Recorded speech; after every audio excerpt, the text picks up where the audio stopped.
नमस्कार। मैं रीता सरकार कहानियाँ सुनाती हूँ। मेरी कहानी का शीर्षक है रास्ते का पत्थर। लेखक हैं गोपाल भांड़।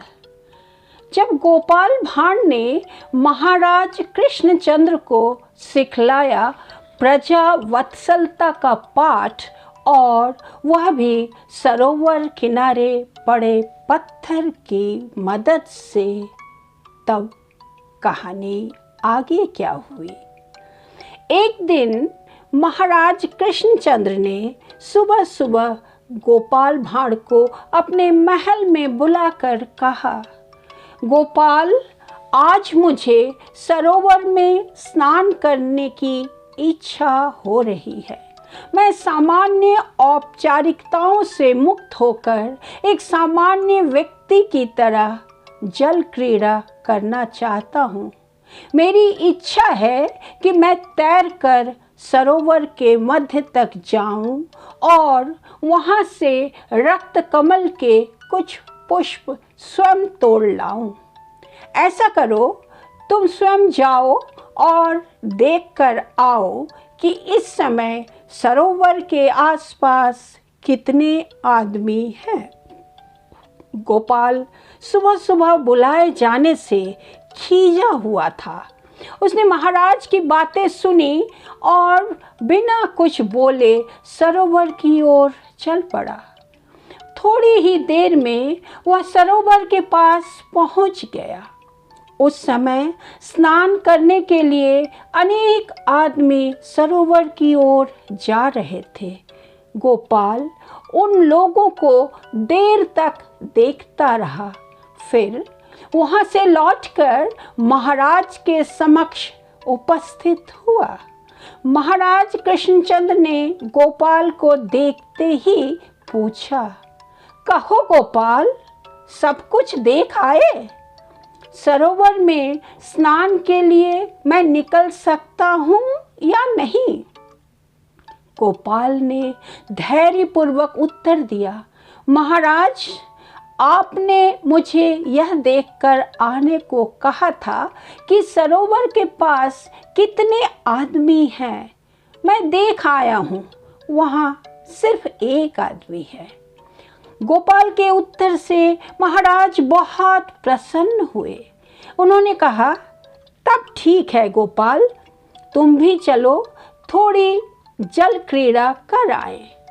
गोपाल के साथ महाराज सरोवर की ओर चल पड़े।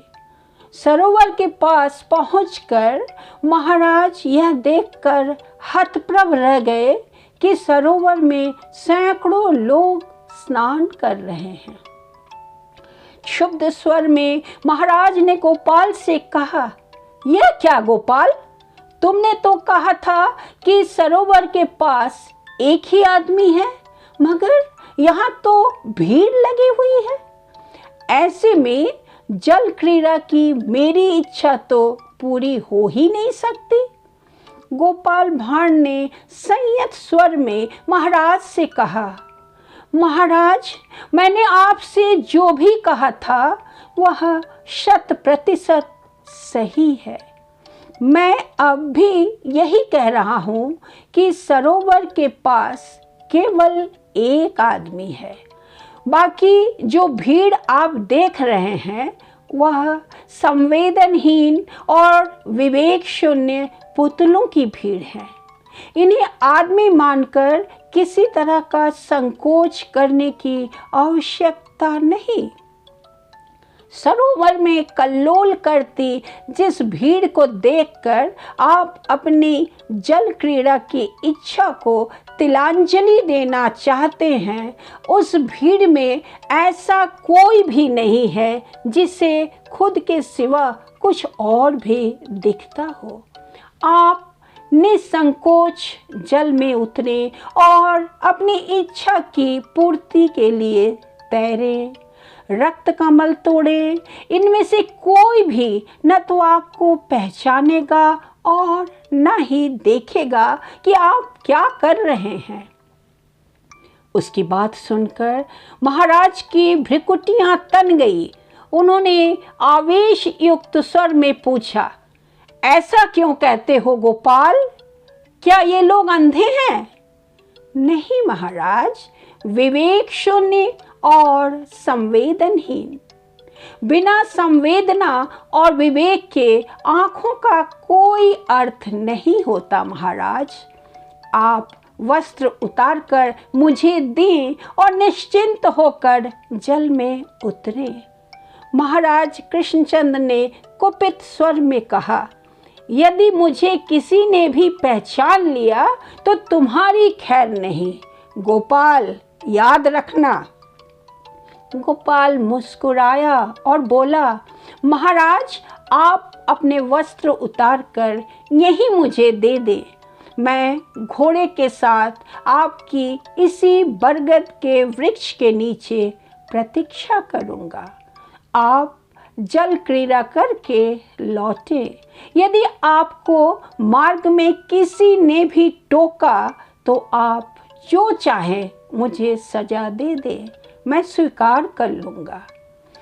गोपाल की बात सुनकर महाराज कृष्णचंद्र ने अपनी पगड़ी उतारी, कुर्ता उतारा और धोती बंडी पहने सरोवर के पास पहुंच गए। महाराज को सचमुच रास्ते में किसी ने नहीं टोका। महाराज पानी में उतरे और तैरते हुए सरोवर के मध्य तक गए। 4-5 रक्त कमल तोड़े और फिर तैरते हुए किनारे आ गए। किसी ने उन पर ध्यान नहीं दिया।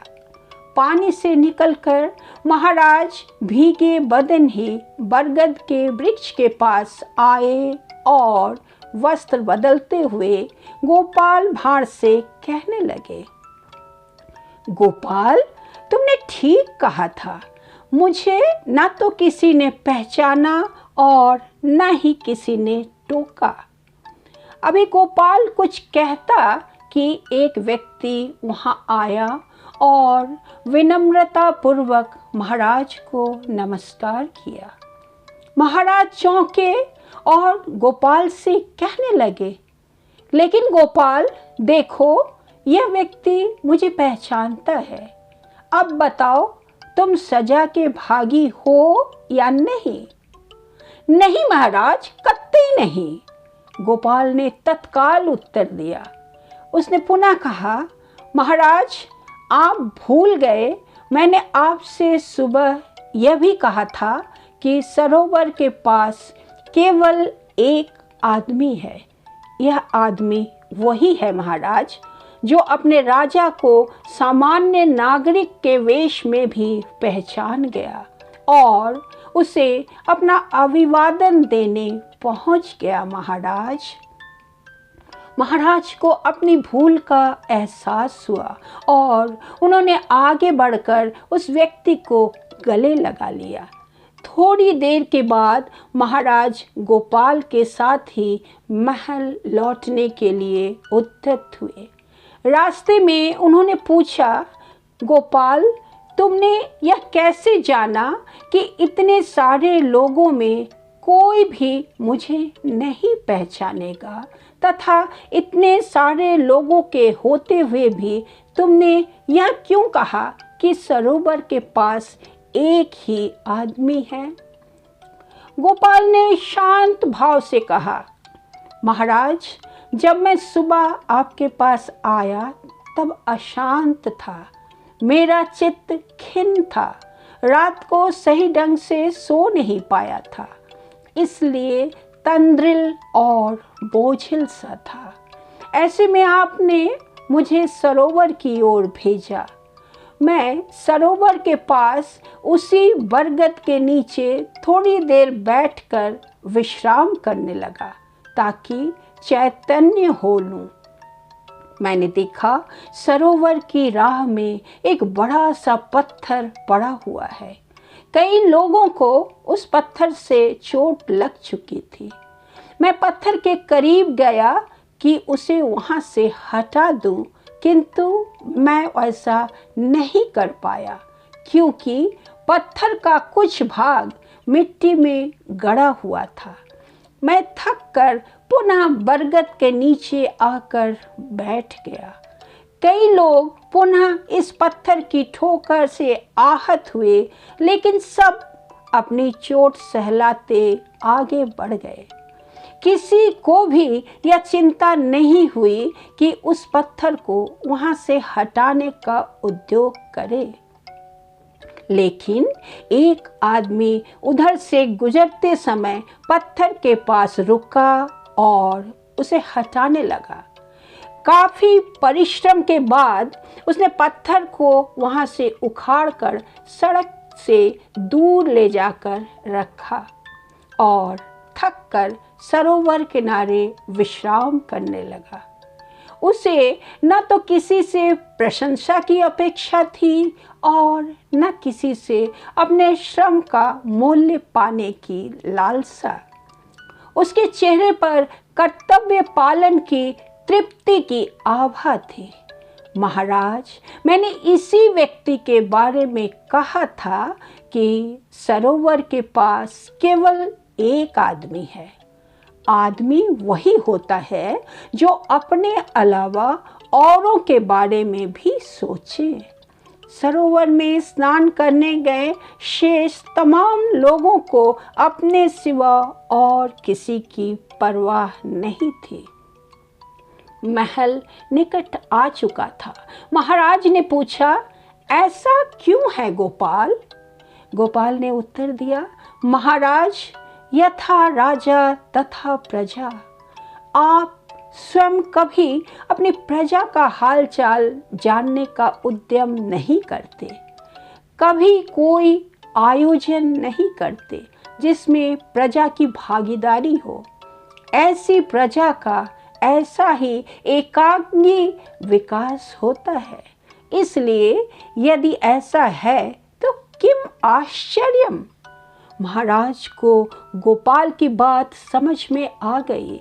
इसके बाद महाराज कृष्णचंद ने महीने में एक बार खुला दरबार लगाना शुरू कर दिया, जिसमें अपनी समस्याओं से महाराज को अवगत कराने की सुविधा प्रजा को मिल गई। महाराज स्वयं भी प्रजा का हालचाल जानने के लिए प्रायः रात्रि भ्रमण पर निकलने लगे। इस सब का नतीजा हुआ कि देखते देखते कुछ दिनों में ही कृष्णनगर में सामाजिक समरसता का संचार होने लगा। कहानी का यही अंत होता है। धन्यवाद।